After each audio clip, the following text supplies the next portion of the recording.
नमस्कार मंडळी. पॉलिटिकल महाराष्ट्रमध्ये आपलं सहर्ष स्वागत. मी संजीव शाळगावकर. आपले उपमुख्यमंत्री आणि अर्थमंत्री अजित पवार यांनी महाराष्ट्राचा या वर्षीचा अर्थसंकल्प सादर केला.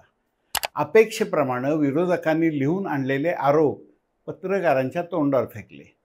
जनतेच्या तोंडाला पानं पुसली. अनेक योजनांसाठी तरतूद नाही. महाराष्ट्राला खड्ड्यात घालणारा अर्थसंकल्प.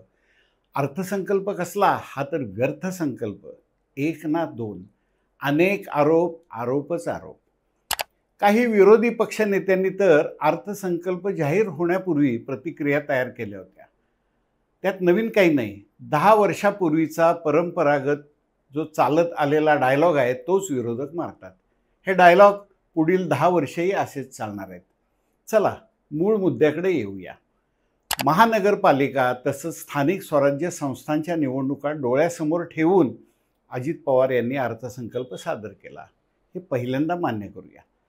अजित पवार यांनी सलग 11 वेळा अर्थसंकल्प सादर करून अर्थमंत्री पदाची धुरा विक्रमाच्या दिशेने कशी वाटचाल करीत आहे हे ठरवलंय. या अर्थसंकल्पात शेतकरी, महिला, युवक, गोरगरीब तसंच उद्योगांसाठी पेटारेतून काय काय बाहेर पडणार हा चर्चेचा विषय होता. तर या अनुषंगाने आरोग्य, पायाभूत गोष्टी म्हणजे रस्ते, वीज, गोदामे, हवाई मार्ग हे विषयसुद्धा चर्चेत होते. सगळ्यांना न्याय देणं अवघड असतं, मात्र न्याय द्यायला लागतो हे पण अनिवार्य असतं. अजित पवार यांनी तशी कसरत करण्याचा प्रयत्न केला आहे आणि ती कसरत यशस्वीरित्या त्यांना जमली पण आहे बरं का. या अर्थसंकल्पात अजित पवार यांनी कृषी, महिला, ज्येष्ठ नागरिक यांच्यासाठी भरीव तरतूद केली आहे. कृषी क्षेत्रासाठी तर विविध योजना जाहीर केल्या आहेत. सर्वांसाठी घरं हे उद्दिष्ट गेल्या 5 वर्षात साध्य करण्यासाठी राज्याचं नवीन गृहनिर्माण धोरण लवकरच जाहीर केलं जाणार आहे. अजित पवार यांनी अर्थसंकल्पात लाडक्या बहिणींसाठी आणखी एक घोषणा केली आहे. अगोदरच ज्या घोषणा केल्या आहेत त्या पूर्ण करण्याच्या दृष्टीनं खरं तर सरकारचा मनापासून प्रयत्न करणं गरजेचं आहे. पण मोफत आणि सवलतीच्या दरात जे देण्याच्या घोषणा विधानसभेत निवडणुकीच्या वेळी केल्या होत्या त्या पूर्ण करणं आता अवघड होत असावं आणि तीच परिस्थिती नक्की आहे. लाडकी बहीण योजना या सरकारनं 1500 रुपयापासून सुरू केली. निवडणुका काळात अशा बहिणींना 2100 रुपये देणार म्हणून जाहीर केलं. पण आता 1500 रुपये देतानाच अवघड झालंय आणि ते सरकारनं मान्यसुद्धा केलं पाहिजे. विनाकारण पैसे असल्याचा आव आणू नये, कारण पैशाचं सोंग आपण घेता येत नाही हे तर मुख्यमंत्र्यांना सुद्धा माहिती आहे. या तुलनेत लाडक्या बहिणींसाठी राज्य सरकारनं आणखी एक मोठी घोषणा केली आहे. लाडक्या बहिणींसाठी काही IT कंपन्यांबरोबर राज्य सरकार करार करणार आहे. या कंपन्यांच्या माध्यमातून हजारो महिलांना कृत्रिम बुद्धिमत्तेचं म्हणजे AIचं प्रशिक्षण देण्यात येणार आहे. हा पुढचा काळ विचारात घेतला तर कृत्रिम बुद्धिमत्ता हे विलक्षण धारदार हत्यार आहे. उद्योग, व्यवसाय, शिक्षण, मनोरंजन, माध्यम याचबरोबर अगदी कृषी, वाहतूक या क्षेत्रात सुद्धा कृत्रिम बुद्धिमत्ता आता आधिपत्य गाजवणार आहे, वर्चस्व कायम ठेवणार आहे आणि अशा वेळी प्रशिक्षित मनुष्यबळ आवश्यक आहे. नानाजी देशमुख कृषी संजीवनी प्रकल्पाचा दुसरा टप्पा 21 जिल्ह्यातील 7201 गावांमध्ये राबवण्यात येणार असून या प्रकल्पासाठी या आर्थिक वर्षात 351 कोटी 42 लाख रुपये तरतूद आहे. कृषी क्षेत्रामध्ये कृत्रिम बुद्धिमत्ता आणि अत्याधुनिक तंत्रज्ञानाचा योग्य विचार केला गेला आहे.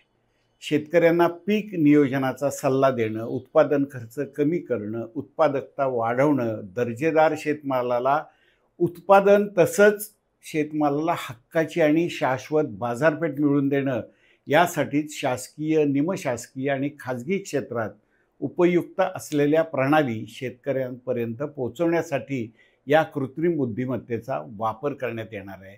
हे महत्त्वाचं ठरणार आहे. पहिल्या टप्प्यात 50,000 शेतकऱ्यांना 1 लाख एकर क्षेत्राला त्याचा फायदा होईल. येत्या 2 वर्षात त्यासाठी 500 कोटी रुपयांचा निधी या अंदाजपत्रकात प्रस्तावित आहे.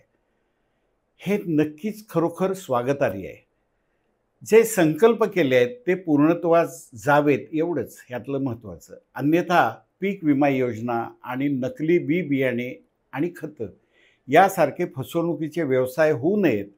सिंचनाकडे लक्ष देताना राज्यातील अपूर्ण सिंचन प्रकल्पांची कामं पूर्ण करणं आणि महाराष्ट्र सिंचन सुधारणा कार्यक्रमांतर्गत कालवे वितरण प्रणालीतील सुधारलेली सुमारे 5,000 कोटी रुपये किमतीची कामं नाबार्ड अर्थसहाय्याच्या पहिल्या टप्प्यात मंजूर करण्यात आली आहेत, हे सुद्धा स्तुत्य आहे. मात्र यात प्रामाणिकपणा पाहिजे अशी एक छोटीशी शेतकऱ्यांची माफक अपेक्षा आहे.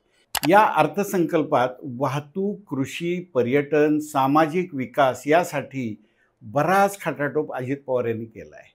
रोजगार वाढवण्याच्या मतावर ठामपणे आश्वासन दिलं आहे. उद्योग व्यवसायामुळे तर हे सहज शक्य आहे. अन्यथा केवळ संकल्प होतील, त्यात अर्थ राहणार नाहीत. राज्यात मोठ्या प्रमाणावर गुंतवणूक होत आहे. शासनानं पायाभूत सुविधांचा केलेल्या गुंतवणुकीमुळं देशी आणि परदेशी गुंतवणुकीवर फार मोठी वाढ होणार आहे. त्यामुळं रोजगार वाढत असून उत्पन्नात वाढ होणार आहे आणि हे महाराष्ट्राच्या फायद्याचं आहे. येत्या काही काळात 15,654 कोटी रुपयाची गुंतवणूक होणार आहे. 16 लाख रोजगारांची निर्मिती होणार आहे.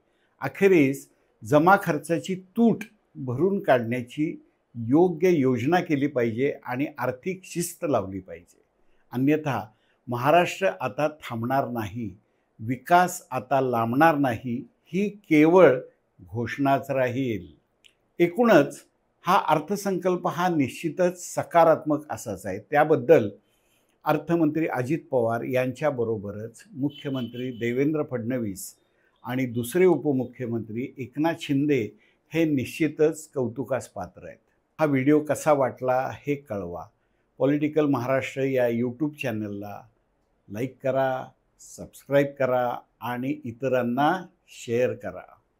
तर मंडळी, एवढा अर्थसंकल्पाचं हे विश्लेषण आपल्याला आवडलं असेलच. धन्यवाद. जय हिंद, जय महाराष्ट्र.